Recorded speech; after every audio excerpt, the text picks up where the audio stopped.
मुझे एक बार को पाषाण मान करके तुमने सेवा कर दी, मैं स्वीकार कर लूंगा, लेकिन यदि मेरे किसी अनन्य भक्त का तुमने अपराध कर दिया तो मैं चाकर के भी तुमको दर्शन नहीं दूंगा। वृंदावन के एक संत,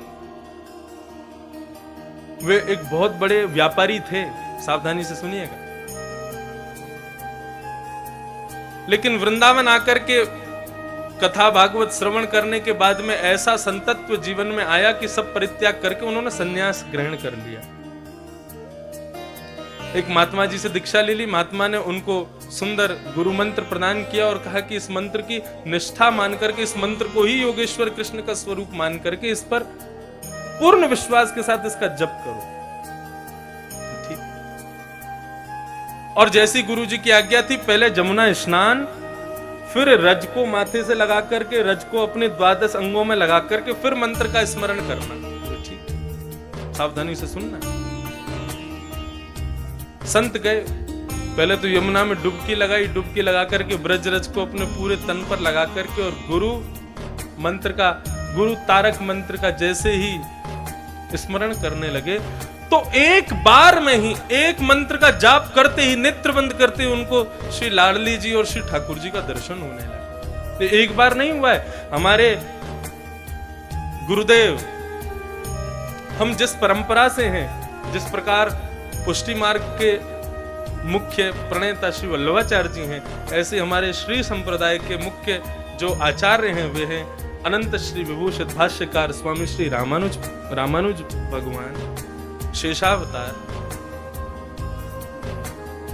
जब उनको गुरु जी ने अष्टाक्षर मंत्र दिया हमारे श्री वैष्णव संप्रदाय का, तो गुरु मंत्र का पहला जाप करते ही शंख चक्र गदा पद्म धारण करके नारायण प्रकट हो गए और उनको दर्शन दे दिया।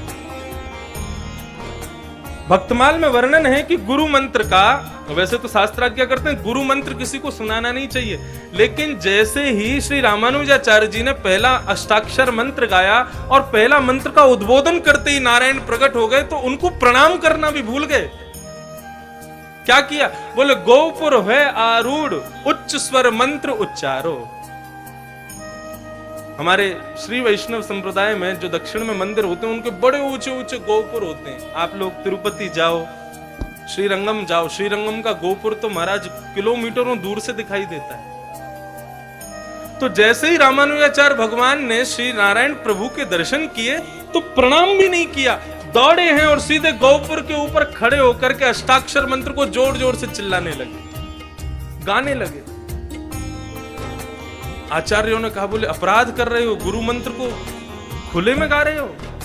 तो रामानुजाचार्य जी कह रहे हैं, जिस मंत्र का एक बार उच्चारण करने से नारायण दर्शन दे दे, ऐसे मंत्र को गुप्त नहीं रखूंगा मैं तो सबको सुना दूंगा ताकि सबको दर्शन हो। कैसा भाव रामानुजाचार्य जी का। अभी दिसंबर में पूज्य मलुक पीठ वाले महाराज जी ने भक्तमाल की कथा अपने निवास पर गुरुदेव की स्मृति में की, तब उन्होंने श्री रामानुजाचार्य जी के प्रसंग में ये भाव सुनाया। मन को इतना भाया कि आज तक कम से कम नहीं तो ज्यादा से ज्यादा नहीं तो 10-12 हजार मालाएं तो अष्टाक्षर मंत्र की कर ली होंगी, लेकिन हमको दर्शन नहीं हुए।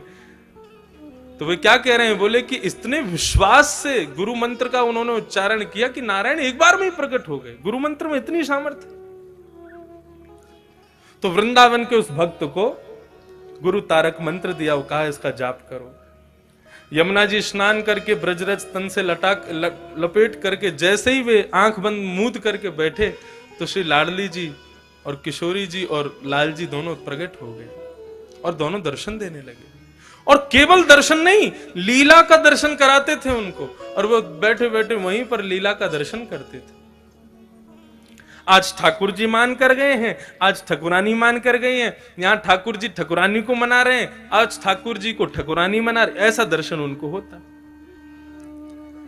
एक बार कोई विचित्र लीला ठाकुर जी दिखा रहे थे, उसमें ऐसी लीला हुई कि उस संत को बहुत जोर से हंसी आ गई, और जैसे ही उसको हंसी आई इतने में ही सामने से कोई भगवान का भक्त था, लेकिन अपंग था, उसका एक पैर नहीं था, वो वहां से जा रहा था।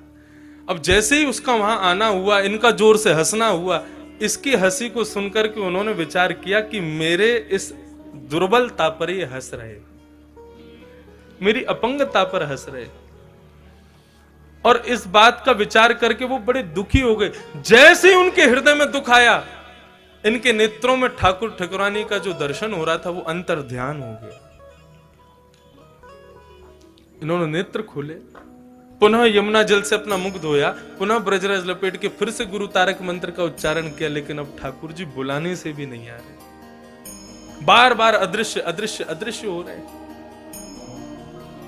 दौड़े अपने गुरुदेव के पास और जाकर के चरण पकड़ लिए, रुदन करने लगे, बोले जय जय मुझसे कोई बहुत बड़ी भूल हो गई, ठाकुर जी का दर्शन नहीं हो रहा मेरे को, मैं कैसे जीऊंगा उनके दर्शन के बिना। उन्होंने पूरा पूछा, क्या हुआ तुमसे, कोई अपराध तो नहीं हो गया? बोले मैं अपराध कहां कर सकता हूं प्रभु। बोले सच सच बताओ, जब तुमने नेत्र खोले, ठाकुर जी का दर्शन अंतर ध्यान हुआ, नेत्र खोलती आसपास क्या वातावरण था? बोले वातावरण तो कुछ नहीं था, लेकिन हाँ एक थोड़ी सी दूर पर मैंने एक महात्मा को जाते हुए, भक्त को जाते हुए देखा। बोले वो भक्त कैसा था? बोले एक पांव नहीं था उनका। गुरु समझ गए। बोले देखो तुमने तो भाव से ही अपने भाव को स्थापित किया होगा, लेकिन उनको ऐसा लग गया कि तुम जो हंसे हो वो उनकी अपंगता पर हंसे। तो बेटा भगवत अपराध से तो मुक्त हो जाओगे, लेकिन भगवत भक्त अपराध से भगवान कभी मुक्त नहीं करते। अपना मान टले टल जाए, पर भक्त का मान न टलते देखा। गुरुजी आज्ञा करो, मैं क्या करूं? बोले वृंदावन में जितने भी साधक महापुरुष हैं सबका भंडारा कराओ और सबको दक्षिणा दे करके, सबके चरणों में दंडवत प्रणाम करके सबसे क्षमा मांगो। जिससे तुमने अपराध नहीं भी किया उससे भी क्षमा मांगो। क्षमा में इतनी सामर्थ है कि ठाकुर जी पुनः प्रकट होकर दर्शन दे देंगे।